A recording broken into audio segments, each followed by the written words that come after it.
Like and subscribe and click the bell icon to get new video updates. First Russian soldier to go on trial in Ukraine for war crimes. A court in Kyiv will hear the first war crime trial since Vladimir Putin ordered the invasion of Ukraine, while the Kremlin bristled at Finland seeking to join NATO and Sweden moving to follow suit. In a watershed moment, a Russian soldier will be accused of murdering a 62-year-old civilian when he appears in the dock on Friday, with the case coming as the number of crimes registered by Ukraine's general prosecutor surpassed 11,000 and UNICEF reported that at least 100 children had been killed in the war in April alone.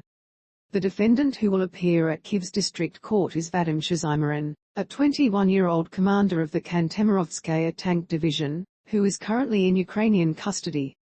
It is alleged Shizaimarin, a sergeant, had been fighting in the Sumy region in northeast Ukraine when he killed a civilian on the 28th of February in the village of Shaporkiva. He is accused of shooting at a civilian car after his convoy of military vehicles had come under attack from Ukrainian forces. He then drove the car away with 4 other soldiers as he sought to flee Ukrainian fighters. Shizaimarin shot dead the unarmed man, who was on a bicycle and talking on his phone, after being ordered to kill a civilian so he would not report them to Ukrainian defenders, according to prosecutors. The crime is said to have happened dozens of meters from the victim's house and was committed using an AK-74 rifle. The case was this week filed at a criminal court. "He is here, in Ukraine, we have him," said Ukraine's Prosecutor General, Irina Venediktova, from her heavily fortified headquarters in Kyiv on Tuesday.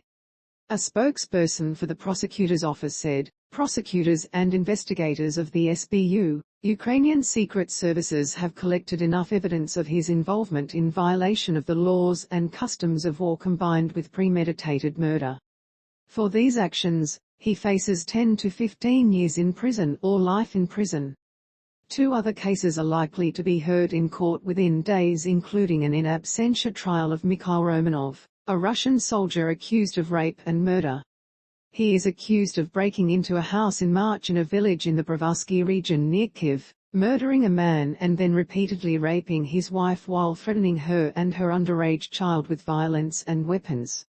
The trial is another propaganda triumph for Kyiv and another diplomatic move increasing pressure on Vladimir Putin, with Finland's plan to apply for NATO membership, and the expectation that Sweden will follow. Moscow called Finland's announcement hostile and threatened retaliation, including unspecified military technical measures. The NATO Secretary-General, Jens Stoltenberg, said the Finns would be warmly welcomed, and promised a smooth and swift accession process. Jen Psaki, the White House press secretary, said, "We would support a NATO application by Finland and or Sweden should they apply." Britain's Foreign Secretary, Liz Truss, has urged a meeting of G7 foreign ministers to equip Ukraine to NATO standards and maintain sanctions against Russia until it has fully withdrawn.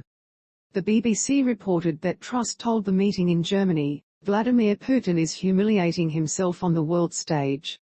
We must ensure he faces a defeat in Ukraine that denies him any benefit and ultimately constrains further aggression. The best long-term security for Ukraine will come from it being able to defend itself. That means providing Ukraine with a clear pathway to NATO standard equipment." Elsewhere, Ukraine has claimed that it has damaged a Russian Navy logistics ship near Snake Island in the Black Sea, as the Kremlin bristled at Finland seeking to join NATO and Sweden moving to follow suit.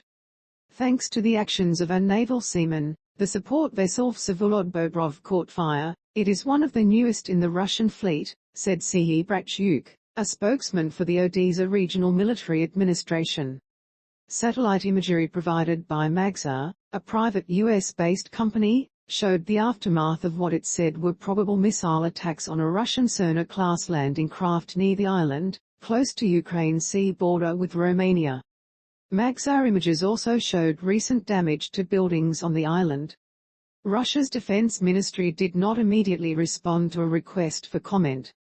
Renewed fighting around Snake Island in recent days may become a battle for control of the western Black Sea coast, according to some defense officials, as Russian forces struggle to make headway in Ukraine's north and east. Ukrainian forces are reported to have driven Russian troops out of the region around the second-largest city, Kharkiv. The Reuters news agency said its journalists had confirmed Ukraine was in control of territory stretching to the banks of the Siversky Donets River, around 40 kilometers